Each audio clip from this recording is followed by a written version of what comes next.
ఏమన్నావు కొయ్యకూడదు మీరు నోటితో కంట్రోల్ చేయండి. ఏంటి మా ఇంటికాడ ఏం కుట్ర దొరుకుతుంది?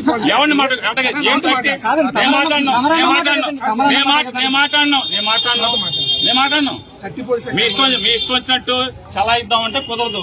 నేను చెప్పాను నీ ఇష్టం 30 ఉండదు. 30